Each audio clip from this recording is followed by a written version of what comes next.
I believe that because of 5 things, it makes far more sense to believe there is a God or a higher power than it does to not believe that. Number 1, the numbers reason. There are 7 billion people on the planet today that claim to believe in a higher power, a God or gods. And there's about 500 million left, of which about half of them say you just can't know. And the other half say there is no God. So innately, naturally, something in us, and throughout history, close to 100% of people would have responded that they believe something is out there. So there's some kind of innate knowledge within us that seems to say there must be a God or something. Number 1 isn't enough to prove the existence of God, but it's enough to begin to build a case for him. So number 2 then begins to make a stronger case. Everything has a creator. My phone comes from a factory. The floor I'm standing on is wood. It comes from trees. The trees come from seeds which grow in dirt. Those tree seeds come from other trees, and you can trace it all back. We all can look around at everything we know and see that everything comes from somewhere else, except we get to that one spot where it can't anymore, and it must have just either willed itself into existence or just kind of appeared.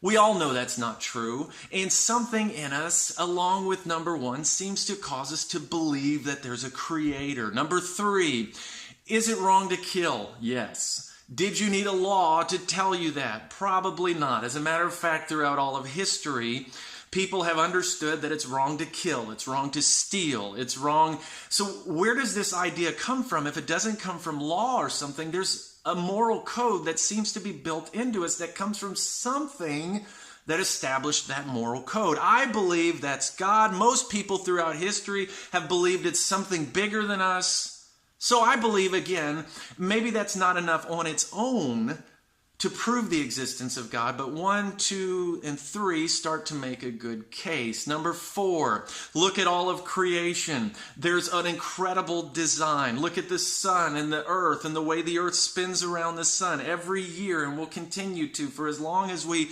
have the sun and the earth. Look at molecules and small things, even in your body, that move to a system or to a design. How can so many things, and think about it, you eat, you get rid of that food, or you get energy from it, and then you eat again. There's a design to everything. How on earth is there not a great designer?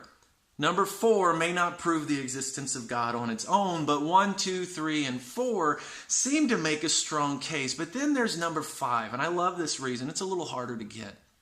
Close your eyes with me just for a second. Imagine what perfect is. Something that never fails. Something that never lies or cheats or steals, something that is exactly right. Chances are when you close your eyes, you were able to imagine something, but the problem is you've never seen that thing. How on earth are we all able to imagine something that's perfect, but have never witnessed something that's perfect?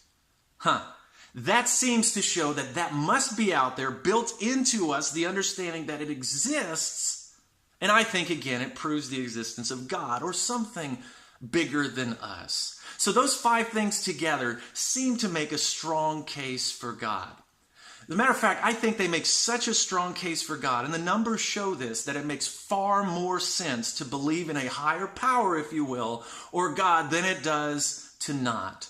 The Bible tells us that God creates, and that's what we know. There must be a creator. The Bible tells us that God implanted in us or gave us an idea of morality. And we all know, based on something natural within us, there must be something greater that gives us those ideas of morality. That God designed things, and we see a designer, that he's the perfect that we're looking for. Isn't it amazing that it seems like our nature, some kind of innate knowledge within us, seems to prove there's a God. Okay, you say, okay, I'll buy it. There's a God, there's a creator, there's a designer, there's something out there. But the Christian God, I think it makes far more sense to believe in the Christian God once you begin to study him than it does not to as well. But that's not really where I want to spend my time with this morning. So we accept that there's a God. We accept it. I think almost everybody does. And why would you make something if not to spend time with it, if not to get to know it, if not to experience? So we all know that too. Why would you do that? Why would you have a child if not to get to love it? And so here's the other thing. God is perfect. We know he's that perfect we're looking for. We know exists. We've never experienced it. We also know this. We're not perfect. It doesn't take long for me to convince you of that. So let me look at it in terms of this way. Here's what I know. Let's represent perfect as vanilla ice cream and imperfect as Neapolitan. You know, the vanilla, the chocolate, the strawberry. If you mix vanilla or perfect with imperfect or Neapolitan, what you have now is no longer vanilla. It's Neapolitan. It's not perfect. And so you no longer have vanilla ice cream. And so here's why it's important. God made you, or made us as humans, perfect. And if you read the story in the book of Genesis, what you'll understand is that God said you can stay this way, let's say vanilla ice cream, or you can choose your own way, let's say Neapolitan ice cream. We know how that ended. So man can no longer get this, be in relationship with God, because that would contaminate God and make him Neapolitan ice cream. Here's why that's important. God made you for something that you're not. and we know why that is, but it's also why life stinks. It's why people gossip. It's why people lie and cheat and steal. They're trying to become something that they're not. We lie to get ahead, to try to win something back. We steal to get something we're missing. We kill to get away with. But we're looking for something that we can't have. God, we know, exists, but we're not compatible right now. So God made you for something.